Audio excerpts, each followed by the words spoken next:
première année de Belshazzar, roi de Babylone, Daniel eut un songe et des visions de son esprit pendant qu'il était sur sa couche. Ensuite, il écrivit le songe et raconta les principales choses. Daniel commença et dit, « Je regardai pendant ma vision nocturne, et voici, les 4 vents des cieux firent irruption sur la grande mer, et 4 grands animaux sortirent de la mer, différents l'un de l'autre. Le premier était semblable à un lion et avait des ailes d'aigle. Je regardai jusqu'au moment où ses ailes furent arrachées. Il fut enlevé de terre et mis debout sur ses pieds comme un homme, et un cœur d'homme lui fut donné. Et voici un second animal était semblable à un ours, et se tenait sur un côté. Il avait 3 côtes dans la gueule entre les dents, et on lui disait « Lève-toi, mange beaucoup de chair ». Après cela, je regardai, et voici, un autre était semblable à un léopard, et avait sur le dos 4 ailes, comme un oiseau. Cet animal avait 4 têtes, et la domination lui fut donnée. Après cela, je regardai pendant mes visions nocturnes, et voici, il y avait un 4e animal, terrible, épouvantable, et extraordinairement fort. Il avait de grandes dents de fer, il mangeait, brisait, et foulait aux pieds ce qui restait. Il était différent de tous les animaux précédents, et il avait 10 cornes. Je considérai les cornes, et voici, une autre petite corne sortit du milieu d'elle, et 3 des premières cornes furent arrachées devant cette corne. Et voici, elle avait des yeux comme des yeux d'homme, et une bouche qui parlait avec arrogance. Je regardai pendant que l'on plaçait des trônes, et l'ancien des jours s'assit. Son vêtement était blanc comme la neige, et les cheveux de sa tête étaient comme de la laine pure. Son trône était comme des flammes de feu, et les roues comme un feu ardent. Un fleuve de feu coulait et sortait de devant lui. 1000 milliers le servaient, et 10 000 millions se tenaient en sa présence. Les juges s'assirent, et les livres furent ouverts. Je regardai alors à cause des paroles arrogantes que prononçait la corne, et tandis que je regardais, l'animal fut tué et son corps fut anéanti, livré au feu pour être brûlé. Les autres animaux furent dépouillés de leur puissance, mais une prolongation de vie leur fut accordée jusqu'à un certain temps. Je regardai pendant mes visions nocturnes, et voici, sur les nuées des cieux arriva quelqu'un de semblable à un fils de l'homme. Il s'avança vers l'ancien des jours, et on le fit approcher de lui. On lui donna la domination, la gloire et le règne. Et tous les peuples, les nations et les hommes de toutes les langues le servirent. Sa domination est une domination éternelle qui ne passera point, et son règne ne sera jamais détruit. Moi, Daniel, j'eus l'esprit troublé au-dedans de moi, et les visions de ma tête m'effrayèrent. Je m'approchai de l'un de ceux qui étaient là, je lui demandai ce qu'il y avait de vrai dans toutes ces choses. Il me le dit et m'en donna l'explication. Ces 4 grands animaux, ce sont 4 rois qui s'élèveront de la terre. Mais les saints du Très-Haut recevront le royaume, et ils posséderont le royaume éternellement, d'éternité en éternité. Ensuite, je désirais savoir la vérité sur le 4e animal, qui était différent de tous les autres, extrêmement terrible, qui avait des dents de fer et des ongles d'airain, qui mangeait, brisait et foulait aux pieds tout ce qui restait. Et sur les 10 cornes qu'il avait à la tête et sur l'autre qui était sortie, et devant laquelle 3 autres étaient tombés, sur cette corne qui avait des yeux, une bouche parlant avec arrogance et une plus grande apparence que les autres, je vis cette corne faire la guerre aux saints et l'emporter sur eux jusqu'au moment où l'ancien des jours vint donner droit aux saints du Très-Haut, et le temps arriva où les saints furent en possession du royaume. Il me parla ainsi. Le 4e animal, c'est un 4e royaume qui existera sur la terre, différent de tous les royaumes, et qui dévorera toute la terre, la foulera et la brisera. Les 10 cornes, ce sont 10 rois qui s'élèveront de ce royaume. Un autre s'élèvera après eux, il sera différent des premiers, et il abaissera 3 rois. Il prononcera des paroles contre le Très-Haut, il opprimera les saints du Très-Haut, et il espérera changer les temps et la loi. Et les saints seront livrés entre ses mains pendant un temps, des temps, et la moitié d'un temps. Puis viendra le jugement, et on lui ôtera sa domination, qui sera détruite et anéantie pour jamais. Le règne, la domination et la grandeur de tous les royaumes qui sont sous les cieux seront donnés au peuple des saints du Très-Haut. Son règne est un règne éternel, et tous les dominateurs le serviront et lui obéiront. Ici finirent les paroles. Moi, Daniel, je fus extrêmement troublé par mes pensées, je changeai de couleur et je conservai ces paroles dans mon cœur.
Sécurité et ça met les pigeons très en colère, surtout Chloé.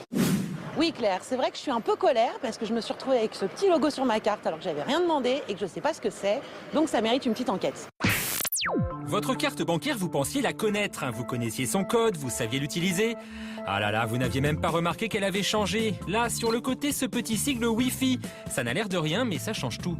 Je voulais savoir si vous connaissiez ce petit logo. Le petit logo là? Ouais. Non. C'est un signe Wi-Fi, non? Vous savez pas ce que c'est? Non. Non. Ah non, Vous savez pas ce que c'est? non. Est-ce que tu crois que tu as ça sur ta carte? Je sais pas. Je crois pas. Vous l'avez sur votre carte ou pas? Vous voulez que je regarde? Avec plaisir. Voilà. Est-ce que vous saviez que vous aviez ça sur votre carte bleue? Non, j'ai pas fait attention. Ah, tu l'as? Je l'ai. Tu savais pas en fait. Non. Ah oui. Ah, et vous ne savez pas Mystère. ce que c'est? Donc tu l'as? Ouais. Et tu savais pas que tu l'avais? Non. Pas du tout. Ouais, non. Mais vous regardez pas la télé ou quoi? Ils vous l'ont expliqué dans les pubs. Le paiement sans contact, c'est une révolution. 6,50 € s'il vous plaît. Bah dis donc, c'est ton truc l'éclair. Hein. Et tu crois pas si bien dire, regarde. Là aussi c'est éclair. 18,20 € s'il vous plaît. Je peux vite et j'arrive. Bon bah, j'y vais. Bon, du coup, nous, on a essayé. Ça tombe bien, comme un Français sur 3, nous aussi, on est équipés avec cette nouvelle carte. Alors, bah, on a fait des courses. Bonjour. Bonjour. Bonjour. Un club sandwich, s'il vous plaît. Un petit saucisson, c'est pas mal. Je vais vous prendre un jus d'orange pressé, s'il vous plaît. Je vous propose le paiement sans contact. Vous avez juste à déposer votre carte bleue. Et vous D'accord. va sortir. Allez, c'est la fête. Incroyable. Il y a beaucoup de gens qui payent comme ça chez vous? Oui. Ouais. Ils sont pas surpris?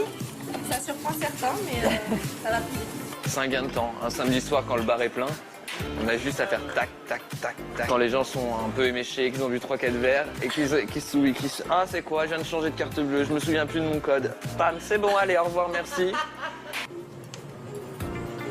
Et alors, pourquoi ça marche pas, du coup, chez vous? Elle est active, votre carte? Bah oui. Je sais pas. Ça marche en général une fois sur 8, ça marche. C'est vrai? pas souvent. Ça marche, c'est magique, ou presque. Merci. C'est bon, ça a bien marché? Tenez, Et oui? ma première carte sans contact. Ah! Rassurez-vous madame, il y en aura d'autres. Si le commerçant est équipé, vous pouvez donc payer sans faire votre code, dans une limite de 20 € maximum. La plupart des gens qui payent sans contact n'ont même sont pas au courant qu'ils ont ça sur leur carte. Comment ils le prennent, le fait de pas faire leur code? Certains bien, trouvent ça top, et certains le prennent très mal. Oui, c'est pas normal, remboursez-moi, vous m'avez volé, comment ça se fait que j'ai pas fait mon code, pourquoi? Et donc après, il faut à chaque fois leur expliquer. C'est que la plupart d'entre nous ignorent totalement qu'on peut le faire. On a cette révolution à portée de main et on ne le sait pas. Alors c'est une bonne nouvelle ou pas? Niveau sécuritaire, c'est sûr que ça doit pas être exemplaire parce que bon, on peut me prendre ma carte et pour un achat de moins de 20 €, effectivement. Mais je fais attention à mes affaires, donc j'espère que ça m'arrivera pas. Si tant est qu'on me fasse la preuve que c'est sécurisé et que je sois convaincue, ça m'inquiétera pas. Pourquoi pas? C'est clair que c'est plus facile. Après, il faut voir si la sécurité... si ça met pas en danger la sécurité en fait du paiement. Ah, c'est dangereux. Pourquoi c'est dangereux? Si quelqu'un vole la carte et on n'a pas besoin du code quoi. C'est intéressant, mais c'est intéressant pour les voleurs aussi. Je trouve pas ça bien, c'est pas sécurisé. Ah ouais? Ouais, non. Qu'est-ce qui t'inquiète? Il suffit que je me fasse voler ma carte sans que je le sache et puis hop, et on vide tout mon compte quoi. Donc non, je me sens pas, c'est pas sécurisé pour moi. Et le scandale, c'est que c'est moins protégé que les passes Navigo. Et alors du coup, vous l'avez refusé? Ouais. Mais on vous a demandé votre avis à vous? Non, ils m'ont donné la carte et j'ai dit je prends pas cette MERDE. Mais en fait, quel est le plus produit? Il doit y avoir quelque chose quand même, on n'est pas que des pigeons. Ça reste encore à voir. Les cartes de paiement sans contact sont-elles sécurisées? Et pourquoi on nous a pas demandé notre avis? On a fait le tour des agences bancaires pour poser ces questions. Excusez-moi de vous déranger, je viens parce que je voudrais savoir en fait ce que c'est ce logo là. Le paiement sans contact. Oui, justement, on voudrait en savoir plus. Mais en fait, ce que je comprends pas, c'est pourquoi on m'a pas informé que j'avais ça sur ma carte. Parce que ça a été fait en fait automatiquement. Moi, je l'ai pas demandé cette option. Pourquoi je me retrouve avec ça? C'est automatiquement, toutes les cartes. Comment vous prévenez vos clients du coup de ça? Parce que moi, normalement, on vous prévient par courrier le renouvellement, donc ça doit être à peu près 3 mois avant. Bon, admettons qu'on ait raté ce courrier. Au niveau sécurité, on est bien? Mais en quoi c'est sécurisant en fait? C'est ça? C'est parce que c'est vous qui gardez votre carte en main, vous ne la présentez pas dans la machine, une machine qui peut être tout à fait frauduleuse, ou vous ne la remettez pas à quelqu'un. Donc du coup, vous conservez toujours votre carte sur vous. Du coup, elle ne peut pas être imitée, elle ne peut pas être copiée. On ne peut pas récupérer mes données personnelles, un mec un peu malin en informatique, il peut rien faire avec ça. L'acceptation offerte, c'est que nous, on contrôle tout ce qu'il faut. On peut pas récupérer mes données personnelles? Non, c'est impossible. Les mecs qui sont un peu dans l'informatique, ils peuvent pas récupérer mes données? C'est impossible. Sinon, ils le feraient pas. Ils auraient pas fait ça si c'était pour perdre de l'argent. Un banquier qui voudrait gagner de l'argent? Oui, ça paraît saugrenu. Il y a quand même quelques agences qui ont anticipé ces questions sur la sécurité des cartes. Il y a quand même régulièrement des gens qui s'inquiètent et qui n'en veulent pas. Vous avez le coup des protège-cartes, vérifier que ça empêcherait aussi effectivement la lecture de la carte. J'estime que ça rend pas bien. D'accord. Les banques se mettent à proposer des caches, c'est qu'il y a une raison quand même, j'imagine. Évidemment, il y a des raisons. En tout cas, Gilles, il en connaît. Il est consultant en sécurité informatique et il a accepté de nous faire dans nos locaux une petite démo sur ces cartes sans contact.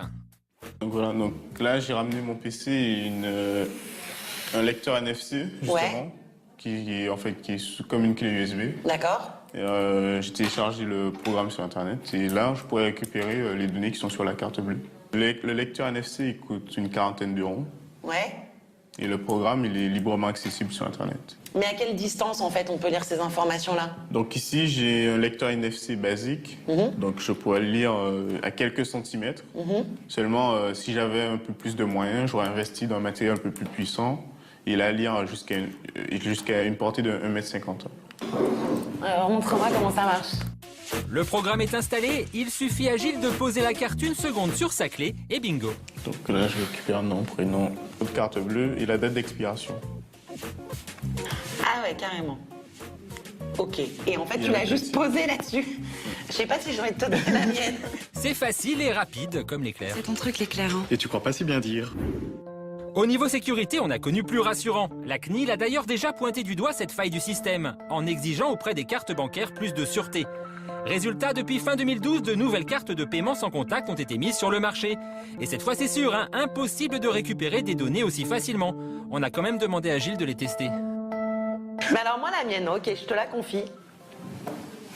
C'est aussi simple que ça, c'est quand même... Donc effectivement, j'ai pas le nom, mais j'ai le numéro de la carte. Ça correspond bien. Ouais, et la date d'expiration. Plus le nom du porteur, mais suffisamment d'infos pour s'amuser, à condition bien sûr d'être une personne malveillante. Avec ces informations, elle peut aller sur Internet, passer un achat. Plus de plafond de 20 €, j'imagine, on peut acheter ce qu'on veut, Il n'y a quoi. plus de plafond de 20 € qui s'applique. On ne récupère pas le CVV, mais il faut savoir qu'il y a beaucoup de sites, notamment les sites étrangers, où le CVV n'est pas obligatoire. Ah, le CVV, c'est le cryptogramme, C'est les le 3 chiffres qui sont cryptogramme qui est derrière. derrière. D'accord. Flippant, oui, mais ce n'est pas tout. Parce que ce système pour récupérer les infos d'une carte sans contact, on peut l'installer plutôt facilement, sur un téléphone portable par exemple. Donc on installe le logiciel qu'il faut dessus pour pouvoir lire les cartes bleues. Et alors, il est accessible comment, ce logiciel? On le récupère sur Internet. Aussi. D'accord. Donc là, je l'ai lancé. Je vais juste coller ma carte sur le téléphone. Et là, voilà. Du coup, on récupère le nom, le prénom, enfin les mêmes informations.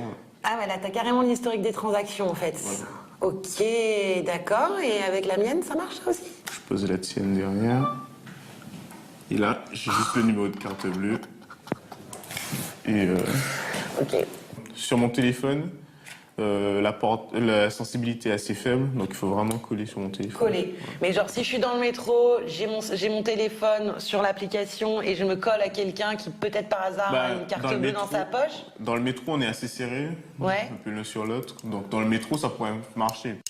Dans le métro ou dans la rue, comme sur cette vidéo américaine publiée sur Internet.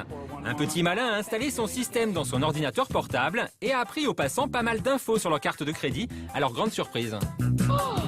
Oh my gosh, that is incredible. Looks like the Chase Visa. And that your last 4 digits? That was just so easy, it's absurd. You could be locked down by now. I would never even have known. Bon, on avait trop envie de le faire aussi. Rendez-vous secret au sous-sol d'un café avec un complice. Alors je t'ai préparé une petite sacoche avec qui dissimule l'appareil magique. C'est tout petit? C'est tout petit, c'est tout petit. Je t'ai fait un appareil à bas prix. Donc tu as ici l'antenne qui te permet de détecter les informations des cartes. Donc il faut vraiment te frotter. C'est un petit appareil qui coûte moins de 100 €. Il faut être à 5 cm des poches des gens. D'accord, ouais, donc il faut vraiment que je passe près d'eux, quoi. Oui, ici on a une carte mémoire qui récolte les informations. Ok. Une petite batterie de 9 volts toute simple. D'accord. Le petit bouton on-off. Ouais, c'est un petit ordinateur, en fait. C'est un petit ordinateur qui te permet de récolter des informations. Ok. Des cartes des gens. Et ça coûte donc moins de 100 €. Moins de 100 €. Et c'est pas très compliqué à faire, j'ai l'impression. Non. Pour les gens qui s'y connaissent, quoi. Ok, bon bah, y a plus qu'à les tester. Ce système, on l'a donc installé dans une sacoche et on est parti à la pêche.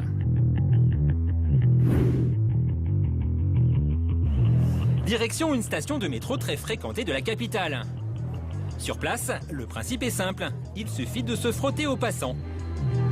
Dans un métro bondé, ça passe inaperçu.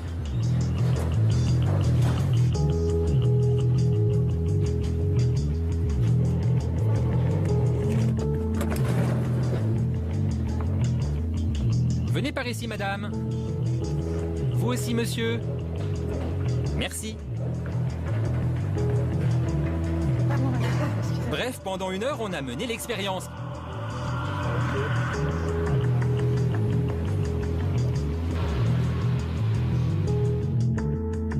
Voilà, il ne nous reste plus maintenant qu'à rejoindre notre complice pour savoir si la pêche a été bonne. I'm back. Alors, c'est bien passé? Bah écoute, je sais pas. Non, en fait, le problème, c'est que pourtant, malgré l'heure, il était quoi, 18h, 18h30, il n'y avait pas beaucoup de monde dans le métro, quoi. Donc on n'était pas dans un truc serré où tu peux facilement t'approcher des gens. Toi, t'en avais eu combien, en fait? Tu l'avais fait quand, toi? Je l'avais fait à 1 heure. Il n'y avait pas beaucoup de monde non plus. Pendant 1 heure, 1 heure et demie, j'en ai eu qu'un. T'en as eu un en 1h30? Et c'était pas heure de pointe? Non, non, non. Donc toi, 1h30 ou 1h30, assez tôt, quoi. Alors, bah, t'en as eu 2. C'est pas mal. J'en ai eu 2? Ouais. Là, j'ai les fichiers tête. Ah. Tu veux regarder? Ah ouais, quand même. Là, t'as les infos. C'est qu'on a trouvé 2 cartes. On sait quel type de carte c'est. 2 CB Visa. Et c'est tout. D'accord, mais parce que t'es gentil, parce que sinon, avec un logiciel comme ça, évidemment, on pouvait te récupérer. De moins bonnes intentions, on pourrait trouver les informations personnelles. C'est les infos qu'il fallait. Donc là, c'est juste pour le test pour nous, quoi. Exactement. Ok, donc c'est cool, moi je vais pas me faire attaquer par la police. Non, tu n'auras pas de problème, mais tu peux pas avoir d'argent non plus. Déjà avec ça, on peut se faire un peu de blé, quoi. Ah oui, tu peux y aller déjà, c'est très bien. C'est ça. Tu peux faire une très grosse soirée. Nous, on est allé demander des comptes au groupement des cartes bancaires. Et là, le monsieur sécurité, il a bien essayé de nous rassurer. Aujourd'hui, on déploie massivement cette technologie, c'est parce qu'on est sûr de cette technologie. Et il faut faire une distinction entre l'effet de démonstration, parce que si je vous dis ma carte, elle est là, et que vous avez effectivement une application sans contact sur votre smartphone, vous n'aurez aucun problème pour lire. Aucun ? Mais non, vous n'aurez pas de problème, vous savez où est ma carte. D'accord. Et à quelques centimètres, vous pouvez capter les données. En effet. Ça, c'est une transaction, ce qu'on appelle sans contact. Donc oui, vous y arriverez, je ne vais pas vous dire vous n'y arriverez pas. Mais vous savez, c'est du cinéma, entre guillemets. C'est-à-dire, vous savez que ma carte, elle est là. Ah non, mais si elle est dans votre poche, dans votre portefeuille, dans votre sac à main. Oui, enfin dans le métro, on savait pas où elles étaient les cartes et ça nous a pas empêché de récupérer leurs données. J'ai capté quoi? J'ai capté le numéro de la carte, la date de fin de validité. Comme vous le savez, en e-commerce, il faut le fameux cryptogramme visuel. Alors ça, non. Sur plein de sites américains, on n'a pas besoin du cryptogramme. Alors, vous avez, dans certains cas, certains sites ne demandent pas le cryptogramme visuel. Je peux vous dire qu'ils sont de moins en moins nombreux. Oui, ça aussi, c'est pas flagrant. Nous, on est allé sur un site assez connu pour faire des achats. On a trouvé de superbes reproductions de pigeons et on a juste eu besoin d'entrer le numéro d'une carte et la date d'expiration. Pour le nom du porteur, on a improvisé. Résultat, on a maintenant 2 superbes reproductions de pigeons. Il ne faut pas se faire peur inutilement. Mon propos, il n'est pas de dire que le risque il est égal à 0. Mon propos, il est de dire que le risque il est excessivement faible. Il ne peut pas y avoir plus de fraude avec le paiement sans contact qu'avec une carte bleue habituelle quand on fait des achats sur Internet. Ce que je dis simplement, c'est que les paiements par carte sans contact ne sont pas de nature à apporter une vulnérabilité supplémentaire par rapport aux autres vecteurs d'utilisation de la carte qui existent aujourd'hui. Ah ok, en fait les cartes de paiement sans contact ne sont pas moins sûres que les autres. Donc les autres n'étaient pas plus sûrs. Ah, on a bien fait d'aller le voir au groupement des cartes bancaires parce que là on est vachement rassurés. Alors peut-on protéger sa carte pour éviter de se faire pirater? Certains moyens existent comme l'enroulé de papier aluminium. Ça marche mais c'est pas forcément très pratique. Franck, lui, il a un autre système nettement plus radical mais pas forcément légal. Ça fait combien de temps que vous avez bloqué votre carte, vous? Dès que je l'ai eu, dès que j'ai vu le logo sur la carte. NFC, c'est une antenne qui est cachée dans la carte. Il n'y a qu'à couper l'antenne et c'est réglé, il n'y a plus de NFC qui fonctionne. Moi, après, je pourrais payer normalement, toujours en tapant mon code dans toutes les banques. Absolument. Et c'est parti pour la démo, mais pour la première étape, il faut éteindre la lumière. Alors, on cherche quoi? Alors, on cherche un petit fil qui fait tout le tour de l'antenne, en fait. On voit ici les traces par transparence, donc par ici, ça me paraît très bien. Donc, petit point avec un marqueur. Hop, un tout petit point. Donc, on sait que c'est là qu'il faut percer pour couper l'antenne. Il ne reste plus qu'à creuser un trou à l'aide d'un forêt ou d'un cutter. Mais attention, ne transpercez pas votre carte. Voilà, il n'y a plus de fil. Donc c'est fini? C'est fini, c'est coupé, il n'y a plus d'antenne. Moi, j'ai plus qu'à aller essayer en magasin. Allez, c'est parti. Bonjour, monsieur. Bon, c'est gentil d'accepter de me revoir. Je voudrais juste tester mon paiement sans contact sur votre terminal. C'est possible? Pas de problème, on essaie. C'est une carte qui a été bidouillée par un monsieur qui a bloqué la NFC normalement. D'accord. Est-ce que ça marche? Ça ne marche pas. Bon, ben voilà. Pourtant, pas de mauvaise surprise, notre carte fonctionne toujours. Et voilà, ça marche toujours. Ça marche. Bon, mais c'est dangereux ou pas le paiement sans contact là? Eh ben moi, je t'avoue. C'est inquiétant quand même quand on voit. Moi, voilà. Au début, t'es inquiet, obligatoirement. Tu vois ce petit logo sur ta carte, tu sais pas à quoi ça correspond. Tu regardes un peu des infos sur Internet, t'écoutes les gens, par exemple, dans le sujet, qui te disent c'est très facilement piratable. Donc t'es obligé d'être inquiet, dans le principe. Après, voilà, le groupement des cartes bancaires a de bons arguments. La carte bancaire, elle peut être piratée de diverses façons. Et selon eux, c'est pas avec le paiement sans contact qu'elle sera plus facilement piratable. Moi, bon, j'ai encore quelques doutes. Je sais pas, Thomas. Oui, Thomas. Non, t'as bien résumé, parce qu'en fait, là, j'ai un communiqué des cartes bancaires qui disent les cartes sans contact sont aussi sûres que les cartes à contact. Le problème, c'est qu'aujourd'hui, la fraude, elle est généralisée, elle est partout, elle n'est pas que...